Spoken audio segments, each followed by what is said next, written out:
Welcome back. So we're on focusing on the topic today, which is a very exciting topic, and that is the topic of Torah of Hope from 2020. I was thinking that we've done.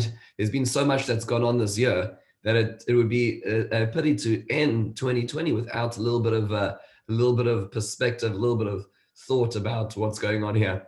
And so I would like to, with your permission, study a little bit of what's actually been on my mind, some of the perspectives this year, which have been very beautiful, very moving in terms of understanding 2020, understanding some of the insights of 2020. I've seen a lot of articles going around about, perspectives from 2020. I thought it'd be a beautiful idea to focus on aspects of hope, Torah of Hope, in fact, Torah thoughts that have accompanied us through the year 2020, which were remarkable and enlightening. But before we start, let us take a moment to appreciate the three families who are sponsoring today. And I'd like to thank first Ed and Sandy Klar, who are sponsoring for Ed's grandparents' yard site. Morris and Tessie Schwartz, Moshe Ben Sandel and Hertzka, Ben Sandel and Hertzka Bas Schrager Feivel. And also Ed's aunt, Mrs. Anita Kolak, Chava Bas Moshe. All of these recent yardsats, Mitzvah Shem, the God willing, the neshama should have an aliyah. Ed, thank you so much for taking the moment. Sandy, thank you for taking this moment to be part of the shir. Mitzvah Shem, that should be Nishmasehim Adam. We also are thinking today on and thanking Moshe and Leora Berger, thinking about the 37th yahrzeit. That's a long time for Moshe's brother Yosef Tzvi ben Zachariah, Alav HaShalom. And as we learn, actually, we are going to learn some Torah from a Yosef Tzvi. So I was thinking it's quite appropriate, Metz Hashem, as we go through today. And also to Mr. Nissen and Estelle Mail, who are sponsoring today's share on Estelle's 90th birthday, and also in honor of the Pidyon Ben of their great grandson, Ephraim Dreilech, which is very, very beautiful. There was the bris, and now the Pidyon Ben. He should live up to his namesake and Be'ezras Hashem bring tremendous nachas to the world. And Mazel Tov to the males, Mr. Mail, Mrs. Mail. What a wonderful, wonderful occasion. Many, many, many more in Gesund Be'ezras Hashem. What a wonderful, wonderful simcha. So let's start our learning together, folks. Let's start. I like to focus on 9 ideas. 9 ideas. Some of them will seem familiar to us. Some will seem less familiar to us. These are ideas. These are Torah thoughts through the year 2020, which have given us a lot of hope throughout the year. Let's start at the beginning. The first idea is an idea which is called Conversations with Hashem.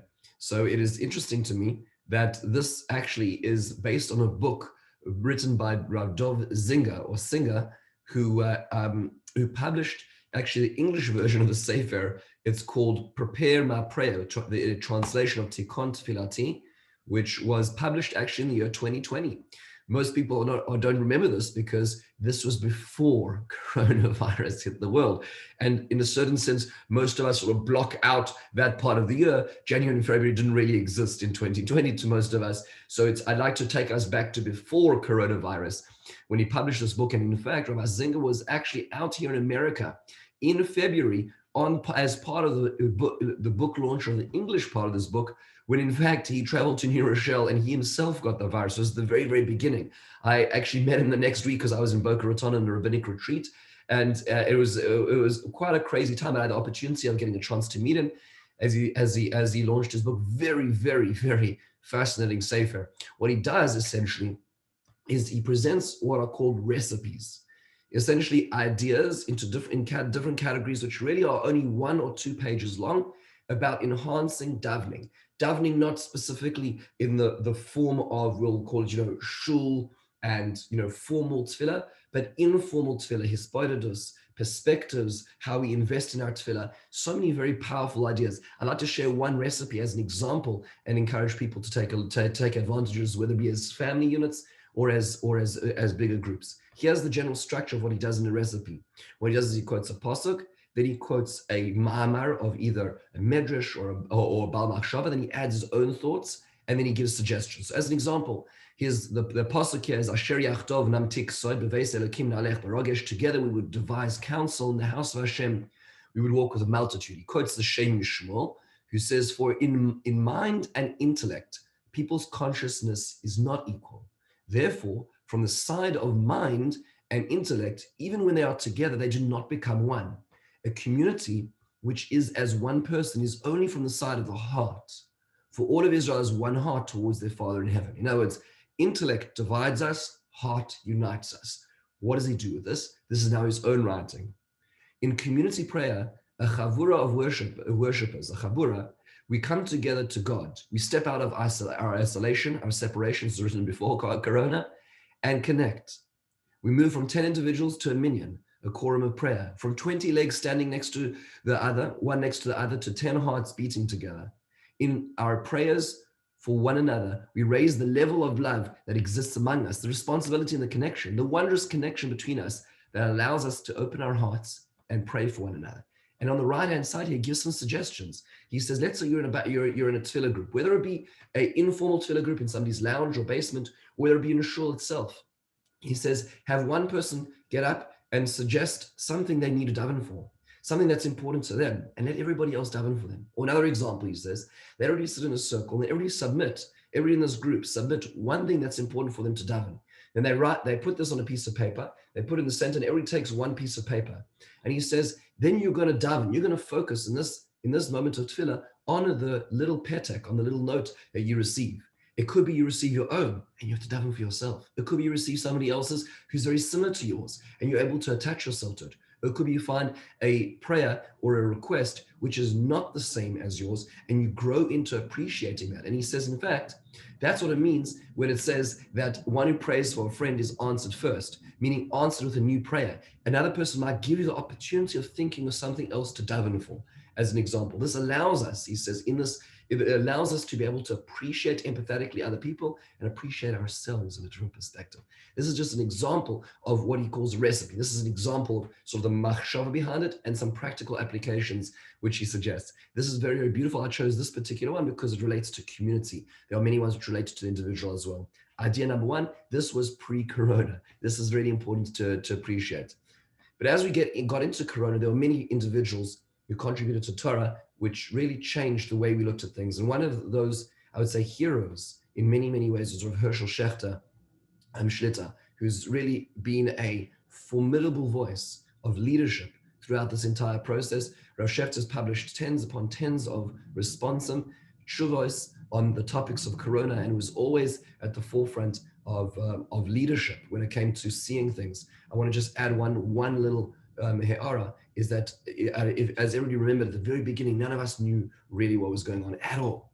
Doctors, rabbi, no one knew what was really going on. Yes, people looking at Italy, yes, people looking at China, no one here knew what was going on. And I can tell you from the inside. And I remember it was just after Purim, and it was that was that week when when it was spread from New Rochelle and then it went to West Hampstead. There was every place was suddenly aware of this. And the Thursday night, the Bergen County closed down all the shuls.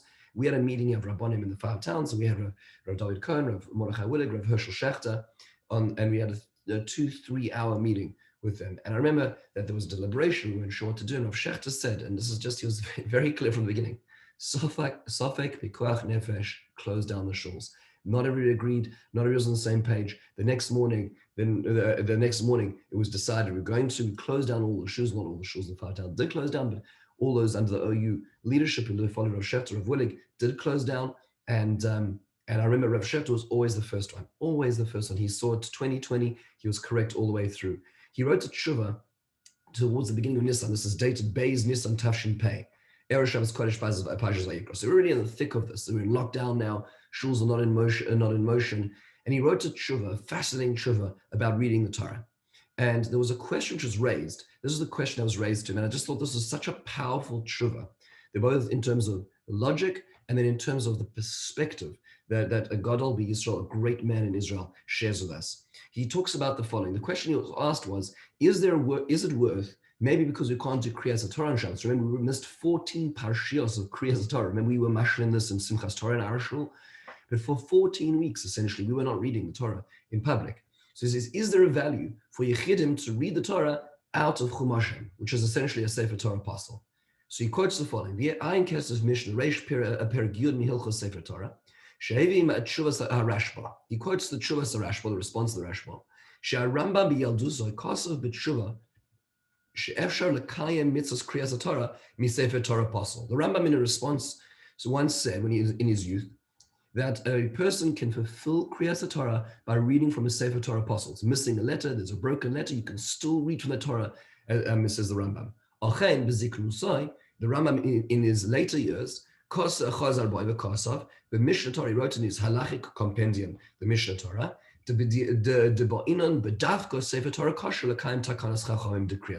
no, to fulfill the mitzvah of Kriyas Torah, you need to have the Sefer Torah kosher. So Rashba said, B'Shem Mari Beirav, great leader, 1500s in Israel. He says, "D'im be'emsa kriyas Torah, matzah psul b'Sefer Torah." So let's say you're reading the Sefer Torah. The Baal Korah calls over the rabbi, looks at it. There's something wrong. There's a letter missing, God forbid, right? So what happens? Moitzim Sefer Torah acheres goimrim es haparsha. You bring out another Sefer Torah and you finish the parasha. So what that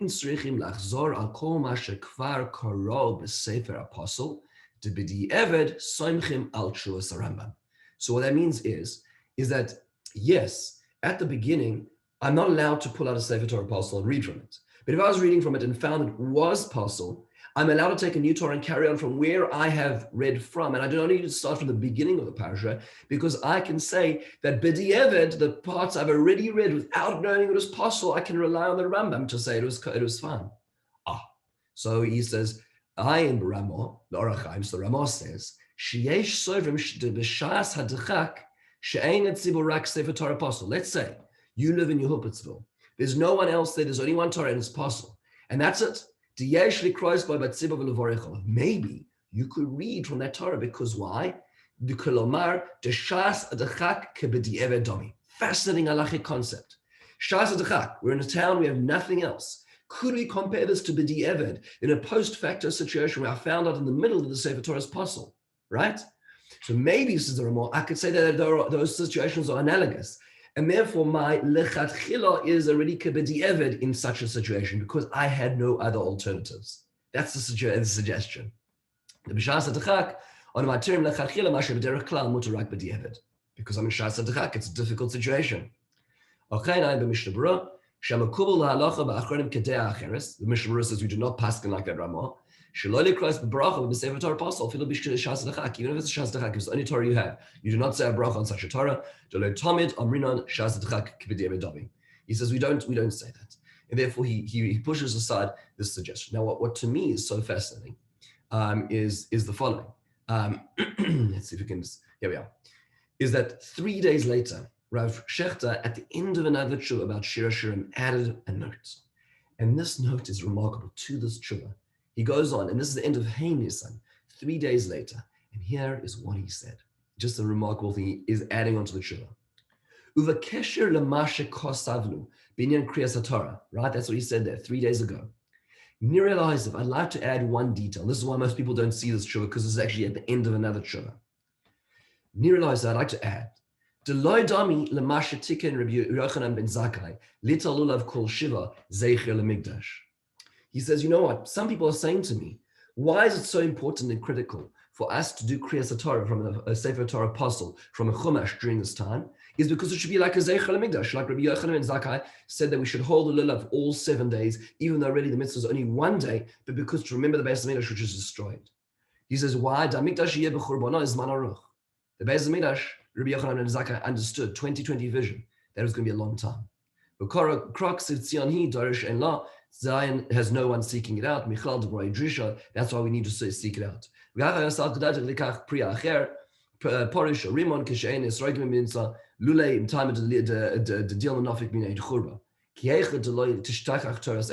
people said maybe we should take another fruit.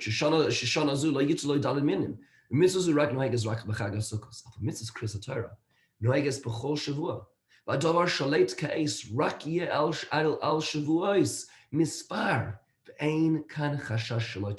says Rosh Shechter. Don't tell me They were in the same situation as Rabbi Yochanan ben Zakkai upon the destruction of the Beis Hamikdash. Rabbi Yochanan ben Zakkai realized if we don't do this mitzvah of holding the lulav all 7 days, having some way of remembering the Zeichel Hamikdash, we'll forget the mitzvah in the Mikdash was for all 7 days. He says this is not permanent. This is going to be something which is transient. Shavuos mispar, and I think Niba v'lo yada mash niba, perhaps because it was at Shavuos time, just after Shavuos, that we actually were able to open up the shuls once again. But this is a very, very fascinating thing that Rosh Hashanah says, and that is that the notion of hope, the notion that this is not permanent, the notion that this is transient. Remember, this was in the thick of things. This is when God, Rahman al-Litzlan, there were funerals all the time. This was the time when there was nobody going to shul, nobody was leaving their houses, all the businesses were shut down. This is what Rosh Hashanah was able to say at such a time. A chidush in Hilchos Sefer Torah, and a chidush in the perspective of what's really going on in the world as well. I think this is a remarkable perspective to be shared. Let us continue into the third thought. This next idea actually moves into a different realm. This realm is not about a sefer, not about a tshuva. This is actually about a song. Now, for those who are not familiar, this was, I would argue, perhaps one of the most moving songs that I have ever witnessed. And if you've not had a chance to witness this song, I'd like you to take a moment to appreciate this. Today, we're blessed not just to have people who sing, but I would say the modern day payetanim. These are people who are able to take Torah thought and perspective and merge it with the experiences of the time that are going on around one and be able to shed unbelievable light into it. This is in Hebrew, this song by Ishai Riboy called Keter Melucha. He composed it during the height of the pandemic, and it's only become more relevant. And just to give you a sense of how he frames it, we're not going to look at the whole thing, but it is so incredibly powerful. Most of it just focusing on faces. But the idea, if you watch it, is the timeline of this song. The timeline of the song is between the parashiot. And remember in your minds what was going on. He talks about between Tetzaveh and Kisisa, between Kisisa and Vayakel, between Vayakel and Pekudei and Vayikra, between those 4 weeks of the parashios and how the world slowly shuts down. And his call to Hashem in the refrain, which we'll see in a moment and analyze in a moment. Let's take a look quickly.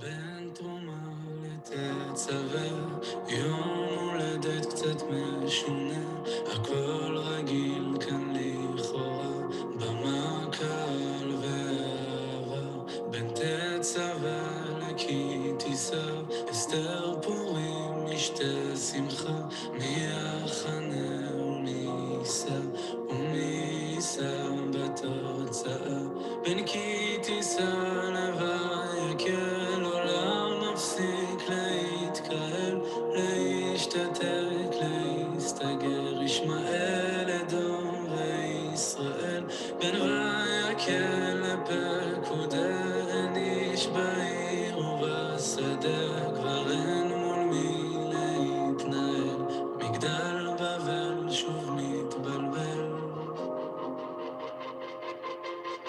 ומה אתה רוצה שנבין מזה? איך מתרחקים ומתקרבים בכאב הזה? רוצה לחיות אותך ולא להיות לבד. ומה אתה רוצה שנלמד מזה? ואיך נדע להתאחד בפירוד הזה? עד שניתן לך כתר מלוכה, כתר מלוכה. So just to stop for just a moment to appreciate what he's just done, is he was now talking about those weeks, and he talks about that time at Purim where things were just a little bit different, and he was still giving concerts and he was still on the stage, and then Purim happened. It was a sat mishuner, it was a little bit difficult, and then slowly the shuls and the stations emptied out, and slowly the world at large came to its knees and shut down. And mul milit nahel, there's no one to deal with. Migdal Bavel shuv mitbolel, and the Tower of Babylon, so to speak, re-emerging into confusion. And the refrain that he just sang right now was the notion of, he says, HaKadosh Baruch Hu, we want lichiyot etcha, v'lo liot levad. We want to live with you. We don't want to be alone. What is it that you want? How can we, how can we come close to each other in all this separation? All we want to do is give you a Keter Melucha, not just a change of fonts, so to speak, more classic fonts of the idea of bringing to you Hashem, this idea of coming from the Kedusha, as we say in the Musaf, in Nusach Sfar, we want to just give you a Keter Melucha, we want to crown you Hashem, but how can we? Now it gets more intense. We're going to do one more episode towards the stanza, as now we're at this point in time, we're at Vayakel, where the world is slowly shut down, and now the feelings come out from a different perspective.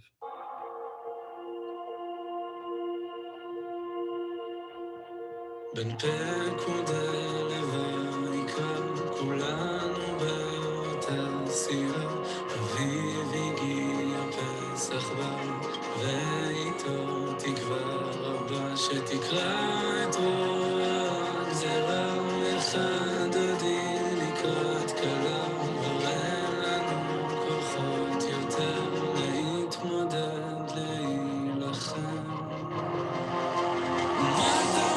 שנבין מזה, איך מתרחקים ומתקרבים בכאב הזה, רוצה לחיות אותך ולא להיות לבד. מה אתה רוצה שנלמד מזה, ואיך נדע להתאחד בפירוד הזה, עד שניתן לך כתר מלוכה. מה אתה רוצה שנבין מזה, איך מתרחקים ומתקרבים בכאב הזה, רוצה לחיות אותך ולא להיות לבד.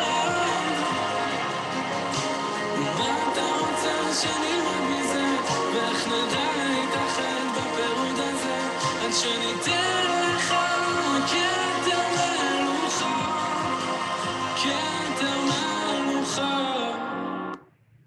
It's a very, very, very powerful song, and it's really worthwhile knowing and appreciating what was just, or what he was just doing over here. But to appreciate that just for a second, you see the intensity in the second refrain of what he does is now he interplays the images of different sections of Israeli society, of Jewish society, and you're asking HaKadosh Baruch Hu, and the song is really turning to HaKadosh Baruch Hu, it's addressed to Hashem, is how can we come close בפirud הזה, איך מתאחדים בפirud הזה, how can we come united when there's so many divides in society, and something we've witnessed over the course of this year is so much division. This pandemic has created so much division, perspectives, politics, policy, conspiracy theories, perspectives, public policy, and all the divisions in society have been deepened through this, unfortunately. And that's saying, HaKadosh Baruch Hu, how can we come closer? Really a remarkable song. I think this particular version of the song has over 4 million. It's tremendous. It's a really a piyut, which has unparalleled in so many ways. Another aspect, another perspective of 2020, which I think is very, very worthwhile in appreciating. Let's move a little further into our fourth thought. I was going to see if we can move this forward a little bit here. Looks like I'm a little stuck. Here we go. Here we go. Okay, let's try that again. Here we go. Okay, so we're going to move into the fourth thought, and this is around the time now of Pesach. And if you remember, one of the incredible leaders in Israel and abroad is Rav Yosef Tzvi Rimon. This is just thinking about Moshe brother as the same name. Rav Rimon was unbelievable, prolific in so many ways, both halachically and in policy. Here's something I'm sure you'll remember, and this is just such a beautiful thing. He sent out this letter just before Pesach, and it was about doing Zoom Seders just before Pesach. And here's his suggestion. He says, about an hour or two before sunset, everyone is dressed in holiday clothes and doing a family gathering together, including grandmother and a grandfather and their children and everyone and the children everywhere. This time, it is not a weekday like all the days, it's Passover. At this time, they would sacrifice the Passover sacrifice. At this time, the Levites would sing Hallel.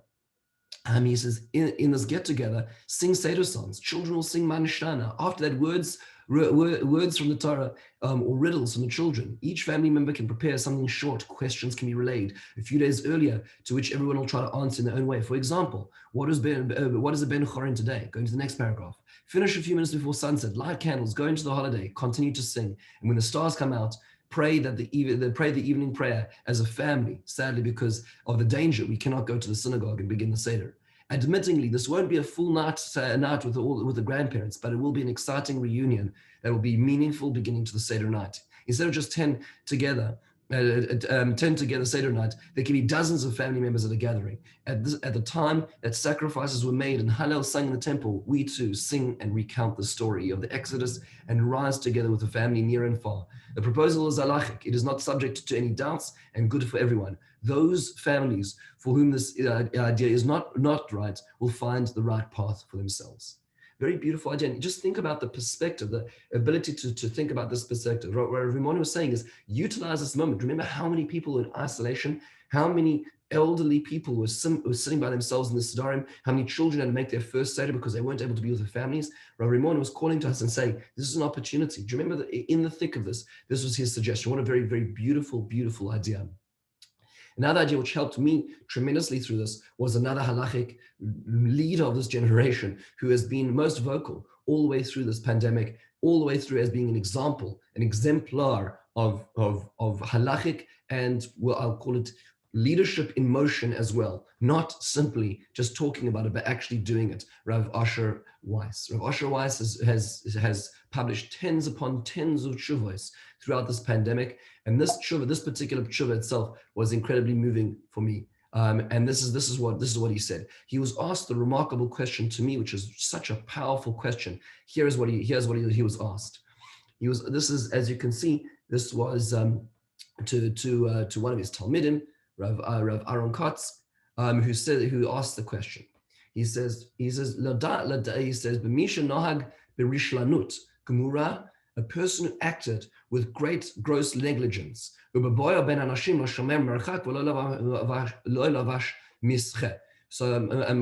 person who went in public without keeping distance from people, a person who did not act responsibly and wear a mask. And Rahman al-Tzon, that person is now in a terrible state, is very, very sick. And he says, and the question he said was, should we daven on such a person? This person essentially put themselves in harm's way and is now in a compromised situation. What's the question? He says, there's a Gemara in Eruvin, fascinating Gemara. The Gemara says, Tana Rabbana, Chav Tesel Beis, Lo yoichal adam batzel mipnei nachash sheba. A person shouldn't eat a batzel, an onion, because of nachash. Whether that means that there's a real concern that there was actually some sort of reptile that perhaps put poison in it, or whether it was so sour that it refers to, as the Meforshim and the Gemara try to explain, that maybe there's some sort of very, very bitter herb in this particular onion which makes it, or this particular growth of onions that make it more dangerous to eat whole or raw. So Rabbi Chanina ate a batzel, and he became sick, and he was going to die. And the Chachamim prayed for him, davened for his health, because he was needed. Why does the Gemara say that they asked for rachamim on this person? Because he was needed at that time? If he wasn't so integral to society, they wouldn't have davened for him. What does that mean? So he says there's two explanations what this phrase in the Gemara means. One is the Ritva. The Ritva says, you know why they should not have prayed for him? Is because he disobeyed the Chachamim. The Chachamim made a declaration. It's hard to imagine this. We live in such a society where authority means nothing. Religious authority or any government authority, certainly in the West, means so little. But in those days, people actually had covered Rabbanis and covered for authority. And if the Rabbanim said that you're not supposed to do something, his transgressing that was, in a certain sense, yes, Rechanena, you brought this upon yourself. We're not going to daven for you because you transgressed it. If it weren't for the fact that Shashat Tzrichalai. But the Yaiva, it's much, much later, in Achron wrote on the Gemara, it says, Kasa shilulei shashat tzrichaloi haloyom mispanulav b'nei shegoram ra la'atzmoi v'echnis atzmo b'sakon v'nischai v'nashal. Yaiva, it says, you know why they shouldn't have davened for him? Were it not for the fact that shashat tzrichaloi, that he's necessary to society? Because he put himself in harm's way. He did something which was wantonly dangerous. So he doesn't deserve rachamim, he doesn't deserve prayer. Wow, unbelievable. So says Rav Asher Weiss, based on these two explanations of the Gemara, it would yield a different result. In a certain sense today, to say that a person wearing a mask in public is transgressing Direi Chachamim, unfortunately, there's no voice of Chachamim today. Nobody has the same perspective. Nobody has the same perspective anymore. It's very hard to know what the voice of the Chachamim really is. There's no united front. So that person does not transgress, unfortunately, in today's day and age because of the complete splintering and the lack of centralized leadership in any form or fashion. However, he says when it comes to putting oneself in harm's way, it's obvious a person is putting himself in harm's way in this case. According to the ayats, maybe one should say that there's no chiyuv to daven for such an individual. So what's the halacha? So Rav Asher Weiss says, obviously, we daven for such a person for a number of reasons. He gives a number of reasons. But one of the beautiful things that I thought was so fascinating is he says he makes a very big deal in the Gemara. Here's what he says. He says. He says, why was it only the Ritva asked this question? He says, Shekol Rishonim.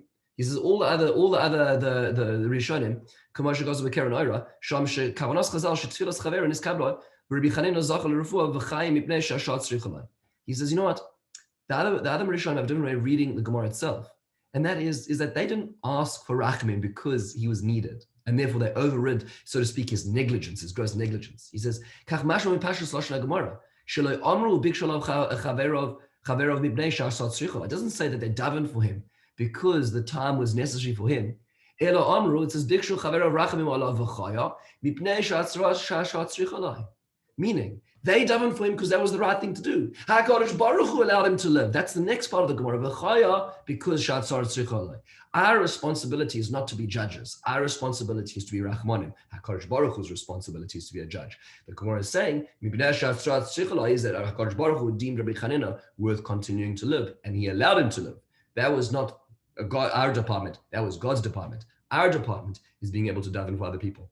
And at the end, it's really, he says at the bottom here, near ikar halacha, shenik boya halacha beinyan chomer shekazel yimnam elispal l'rufuasa shel adam Yisrael al pi divrei echad me'arishanim kasher kol ha'arishanim lo yasku binyan zeh. You can't find one Rishon and say, because of this one way of looking at the Gemara, I'm not going to daven for somebody. And he continues to say, he says, mishum kach. Anybody puts themselves into a situation, even because of gross negligence. Says,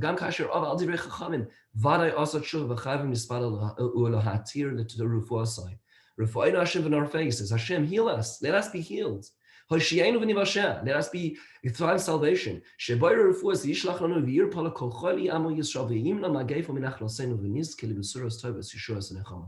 Just such a powerful perspective. To me, it was very helpful. It's very helpful for me to, as a person who sees what happens in the community and the gross negligence that goes on, unfortunately, to be able to say we have to have rachmanas. We have to have a little bit of rachmanas, even for those, unfortunately, who simply cannot get it. We move a little further on into the year, into the moment of the vaccine. Fascinating. Rimon again, just another perspective. You asked the following beautiful shaila. The question was, are we allowed to say the bracha of Hatov HaMeitav or Shechianu when knowing about the vaccine or not? He says, usually you don't say Hatov HaMeitav unless the bracha, when you have something which is mamashis, which is like real. He says, like for instance, a person inherits a huge fortune. They say bracha Hatov HaMeitav. Ulam Shechianu nitzan levarech gam al dvarim elu. The Shechianu is about something which isn't necessarily tangible. He says the vaccination is something which is mamash. So maybe you could say the vaccination is actually a substance. It actually is a tangible reality. Maybe we should say bracha on it. And so he says, now, question. When should we say the bracha? Should we say the bracha when a person gets the vaccine or when you hear about the development of the vaccine? He said, on the one hand, he says the chisun is a very good thing. On the other hand, he says the chisun is not new. And there are those who are concerned about some of those side effects. So what should you do? So you go to the Gemara in Brachas, which is quite a lot in Shulchan Aruch, in Reish Chof Gimel. And that's, by the way, is the continued COVID. It just carries on, even though beyond being infected.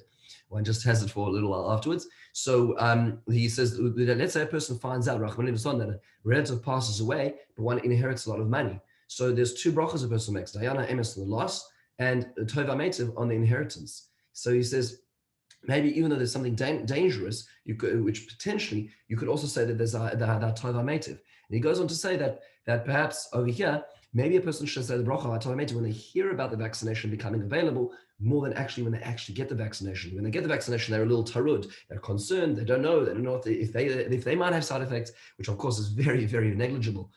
But nonetheless, that's what he suggests. And maybe a person should say it if a person feels this is something which will bring so much to the world. I would add one extra detail. This is not actually in writing, but Rav Yonah Rees, Dayan Yonah Rees, that I've based in the CRC, a mentor of mine, actually talked about that whether it be Tova Meitim or not, as Rav Rimon talks about, there certainly is the notion of saying Yiratzon. There's a certain Yiratzon which is said when a person takes a medication. You are this is brought down the Shulchan Aruch.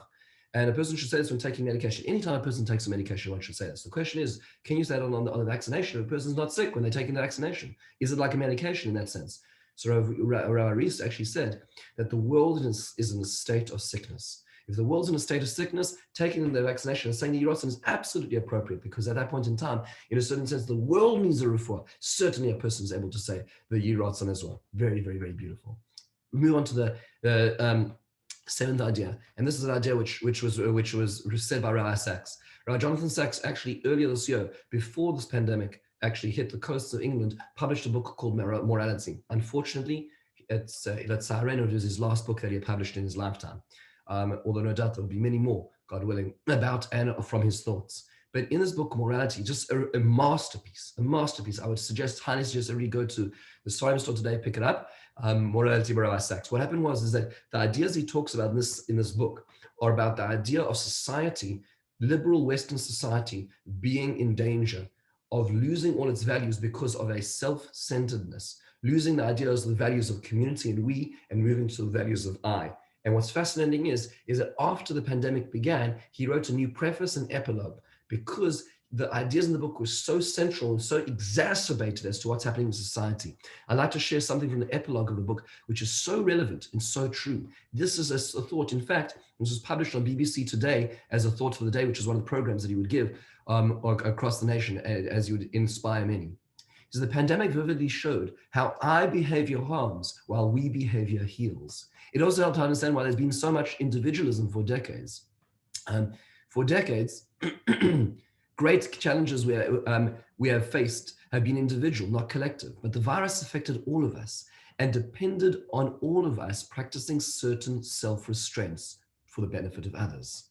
What, though, will be the lasting legacy of this extraordinary time that has brought us so much disease and death, suffering and pain, isolation and dislocation, and an economic recession of magnitude not seen for almost a century? Will we seek to return to the way things were? Or will we see a once-in-a-lifetime chance to build something new? 20th century history offers two alternatives. Again, this is a very Rabbi Sachs perspective, a longitudinal perspective of history. The first is the Spanish flu epidemic in 1918 to 1920, which is thought to have claimed up to 50 million lives, between 2 to 3 times as many as World War I, which had just ended. There was little, if any, growth in the we consciousness following this global catastrophe. In the 1920s, Britain and America reverted to the strongly I-oriented mood of the Edwardian age. It was the era of the roaring 20s, the jazz age, the great Gatsby, of wild dances and wilder parties, of people bent on forgetting what had happened in an extended escape from reality. The outcome was Britain's general strike of 1926 and the great crash of 1929, a decade of economic depression, social strife and widespread misery, and the rise of populism, nationalism, and fascism. A mere 21 years after the war to end all wars, the world was at war again. If you fail to learn from history, you find yourself repeating it. A quite different scenario was played out at the end of World War II. This time there was a deep sense of a much needed change. There were too many inequalities. There was too much poverty. What emerged was an intense feeling of social solidarity, something that often emerges when a group experiences a threat and collective danger. Consensus began to take shape, and that when the war was over, society had to become more caring, cohesive, and compassionate. The scars of the 1920s and 1930s had to be healed.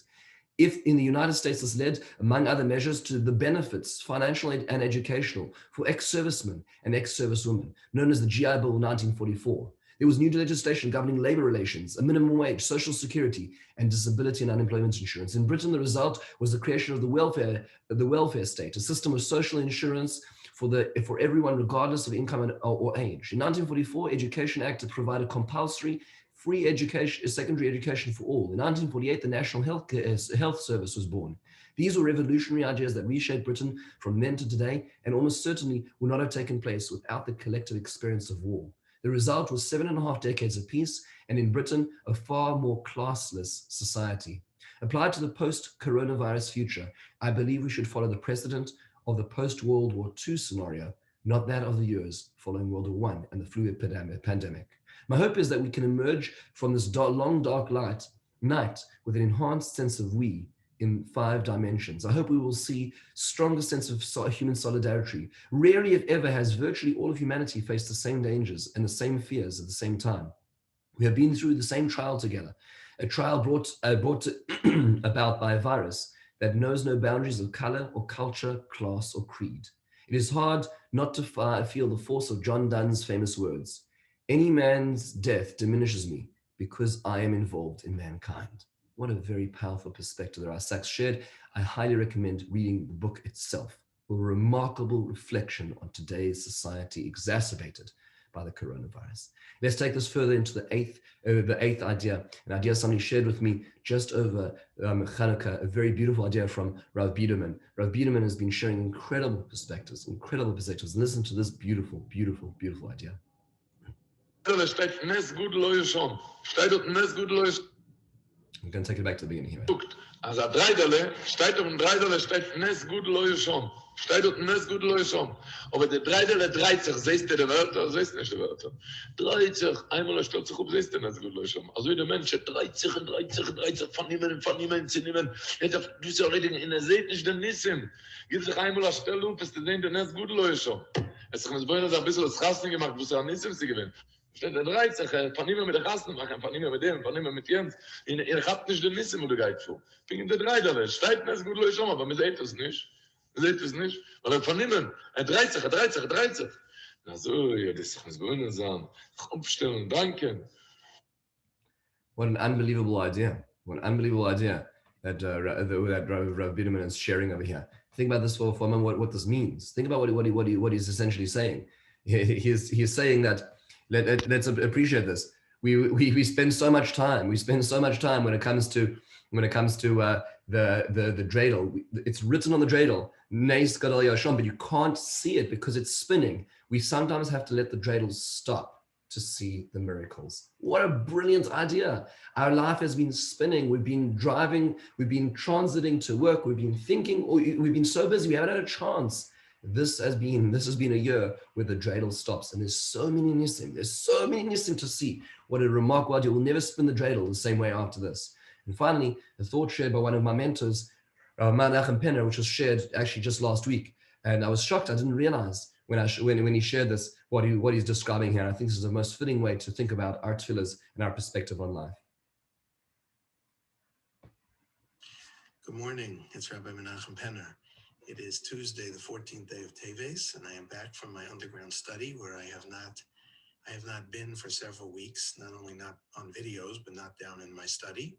I've been sick for several weeks and still recovering, but Baruch Hashem, Baruch Rofei Cholim, turning the corner on trying to beat this terrible virus that's affecting so many.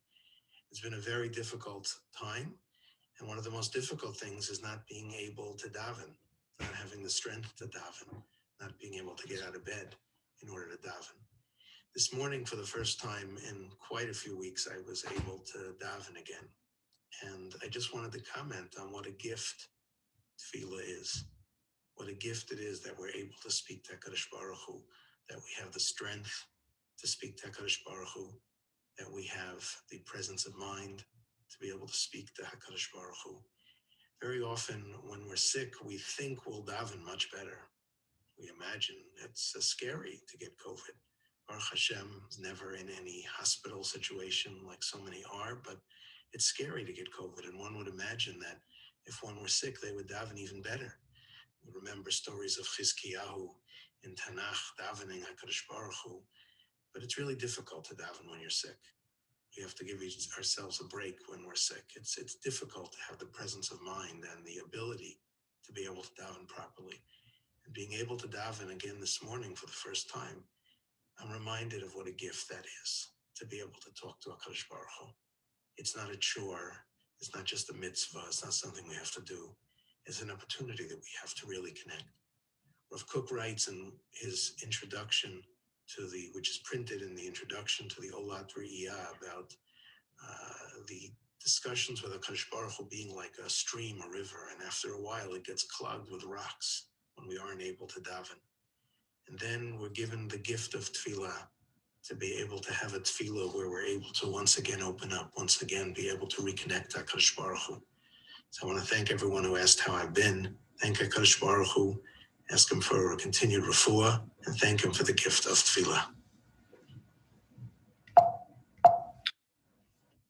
I think it's hard to fully appreciate, and this perspective itself is such a very powerful idea. Trying to get out of this over here. Here we go. Trying to just think about that perspective. Sometimes, we think about tefillah and we're back to it and we're doing it. But tefillah is such an opportunity. We have the ability to daven, we have the wherewithal, we have the energy, we have the perspective to daven. What a bracha. 9 ideas, folks. We looked at 9 ideas from different people. We looked at conversations with Hashem, Rav Zinga, before we started this pandemic. Recipes for tefillah. We looked at the not in for long haul, Shechtas Tshuva, about the fact that we don't need a Zeichel Migdash because it's going to be back. He said this in the height of it.